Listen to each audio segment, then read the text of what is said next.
What they do, this is Orion aka Brass Balls with another fresh installment of Deep Dive Tape Stash, where I take a single from back in the days and just give my little input on it. Shout out to everybody that's been going to the OrionHiphop YouTube channel, subscribing, liking, reposting, all of that. I see y'all. I'm 2 away from the goal of officially having 1,000 subscribers. That kind of thing will help your boy monetize his channel, so I would greatly appreciate if you could navigate your ass to OrionHiphop on YouTube and subscribe, man.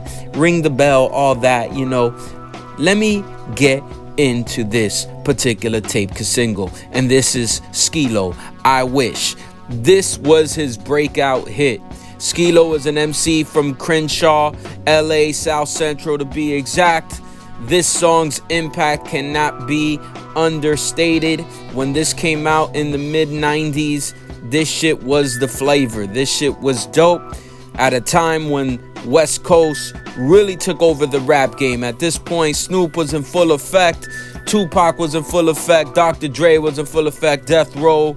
You know what it is, man. This was the era, and there was a lot of hardcore lyricism going on at this time. So Skee Lo was a breath of fresh air for people that were looking for a little bit more levity in the music. Something that the average person could relate to, that wasn't out there gangbanging, dealing dope or whatever. Skee Lo attacked this from a way different angle, was completely relatable, and that's why this song blew up. And to this day, this song is being used in commercials. I just recently saw Shaq on I think it was a Pepsi commercial, redoing the whole song and stuff. So this song still bangs to this day.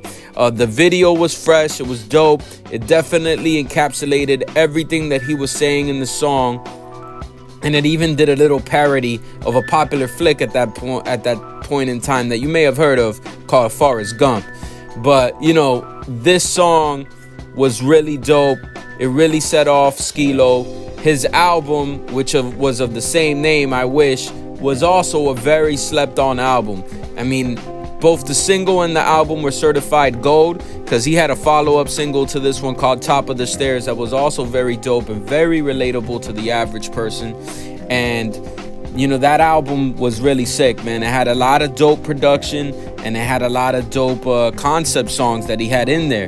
Now, Skee Lo came up in the Good Life Cafe. Some of y'all might know, closely related to Project Blowed, you know, The Far Side, Freestyle Fellowship, even Corrupt and the Dog Pound, you know, did they rounds at the Good Life Cafe.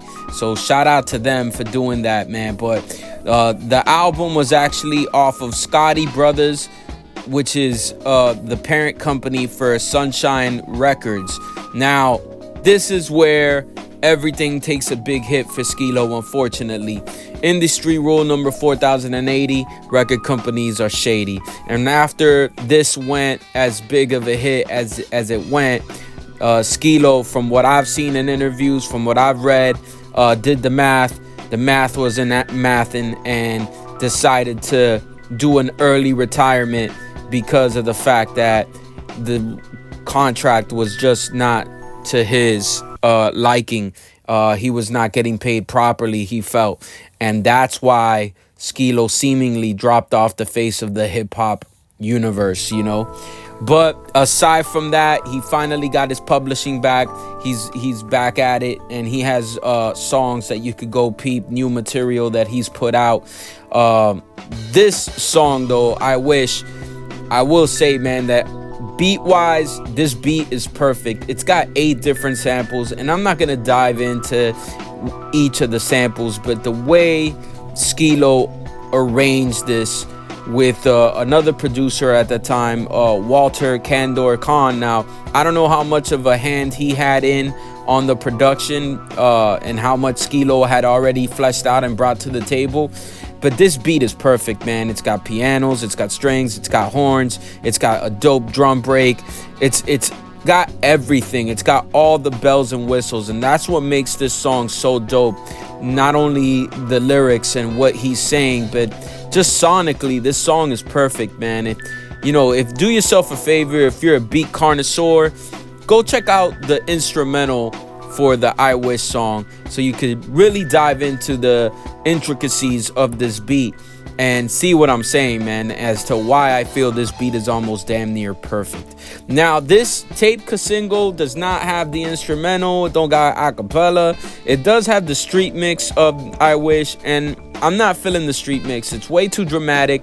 They got a sample from All This Love by DeBarge, and it just doesn't flow with this. I've heard that sample on other rap songs before. I don't feel like the street mix complements the lyrics at all. I think it's far off. Now, going into the lyrics of this track, I mean, it's all self-explanatory. It's dope. But the one lyric that always caught me is like in the first verse, he says something. I tell him scat, skittle, skibobble. Got hit with a bottle. And I don't understand what he's saying, really. It's like, to this day, I'm trying to figure that out. Skee Lo, do me a favor, man. Hit me up. Let me know what you were trying to say by I tell him scat, skittle, skibobble. I don't know what you were trying to convey there. But other than that, the song is fucking damn near perfect. I've played this song for my kids. They loved it upon first listen. I played it at a school where I was doing some tutoring on how to make beats and how to rap, and they dug it as well. So this song is timeless. Shout out to Skee Lo. Big ups and congrats for getting your publishing back on this track. A lot of artists unfortunately signed the wrong contracts and never were able to even accomplish that. So shout out to the brother. One thing I will say, his last name is Roundtree, and there's somebody else accredited with production as Archie Roundtree, but I don't know if that's like Skee Lo's brother. I would imagine it's not Skee Lo because it says programming by Skee Lo and Archie Roundtree, but I would imagine it's somebody. Man, I will say, memories of this track, I was in 5th grade. I was definitely going to the park, playing basketball a lot. I was always short, so this song holds a special place in my heart, no doubt. I actually picked up this tape single off of eBay, a recent buy that I had. It came with a batch of tapes, and this was definitely one of the reasons I decided to get that batch. This is a dope track, like I've already stated countless times in this. Yeah, man, it's a shame that he got wrapped up with Sunshine Records in a bad contract. Sunshine Records really wasn't known for putting out rap in the 90s or at all, and this was pretty much the last hurrah for that label. I don't think they had any hits after this, so that closes it out, folks. Hope y'all enjoyed this episode of Deep Dive Tape Stash. Shout out to everybody. I just recently had my birthday, and that was one of the reasons I wanted to dive into this song. While I was blowing out my candles, I was like, I know what I'll do next for Deep Dive Tape Stash, and it'll be I Wish. So there you go. Peace out, everybody. Much love.